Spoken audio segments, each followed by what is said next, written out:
Shalom, saya Dr. Nece Adrianus MPD. Saya dosen di STT IKAT di Batam. Saya mengajar Politika Ilmu Berkhotbah dan Prodi Pendidikan Agama Kristen. Atas izin Tuhan, saya sedang mengikuti pembelajaran PKDP 2024. Perkuliahan kali ini tentang homiletik ilmu berkhotbah yang dilaksanakan pada pertemuan kelima. Sub CPNK 5, mahasiswa mampu mempraktikkan kerangka khotbah dengan baik dan tujuan materi agar mahasiswa bisa berkhotbah. Ada 4 jenis khotbah. 1. Khotbah tekstual. 2. Khotbah topikal. 3. Khotbah ekspositori. Dan 4. Khotbah biografi. Nah, pengertian dari 4 jenis khotbah ini, 1. Bahwa khotbah tekstual adalah khotbah yang berfokus pada satu ayat Alkitab yang dikembangkan. Khotbah topikal adalah khotbah yang memiliki topik tertentu kemudian mencari ayat pendukung. Khotbah ekspositori adalah khotbah yang menguraikan semua isi ayat dalam satu topik di Alkitab. Khotbah biografi adalah tentang tokoh Alkitab dalam Perjanjian Lama dan Perjanjian Baru.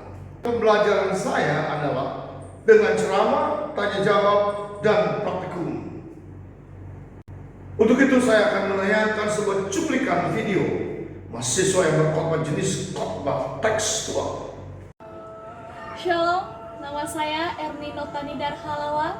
Saya mahasiswa dari STT IKAT di Batam akan mengerjakan tugas khotbah tekstual yang diberikan oleh dosen Dr. Nece Adrianus MPD. Pada hari ini saya akan berkhotbah yang terambil dalam Mazmur 12 ayat 7 berbunyi, janji Tuhan adalah janji yang murni, bagaikan perak yang teruji 7 kali dimurnikan dalam dapur peleburan di tanah. Tema khotbah saya pada hari ini adalah janji Tuhan, janji yang pasti. Pada konteks ini ada 3 poin yang penting yang dapat kita pelajari. Yang pertama adalah perak yang teruji, yang menyatakan bahwa janji Allah adalah janji yang murni dan pasti ditepati. Allah tidak pernah ingkar janji, jika Ia berbicara, Ia akan menepatinya.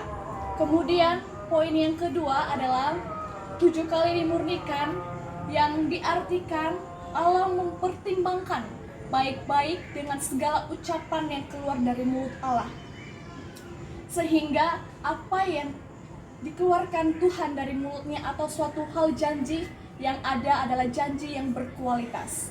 Kemudian poin yang ketiga adalah dapur peleburan di tanah, yang melambangkan kesabaran seperti para perajin perak orang Ibrani yang duduk sabar semalaman di dapur peleburan di tanah untuk menjaga api agar tetap hidup dan tungku berada pada suhu yang sempurna, yang mengajarkan kita dan memperlihatkan kepada kita bahwa Allah begitu sabar dalam setiap janjinya.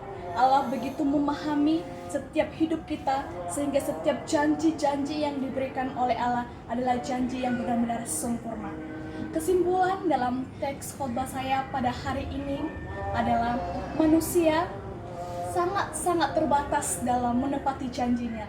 Manusia sering sekali menyakiti hati kita, bahkan manusia sering sekali memberikan kita harapan-harapan yang tidak pasti.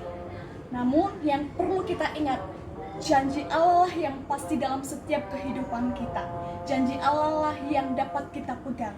Saudara, marilah berpegang teguh kepada setiap janji Allah, tetap percaya dan tetap berharap bahwa janji Allah adalah janji yang pasti.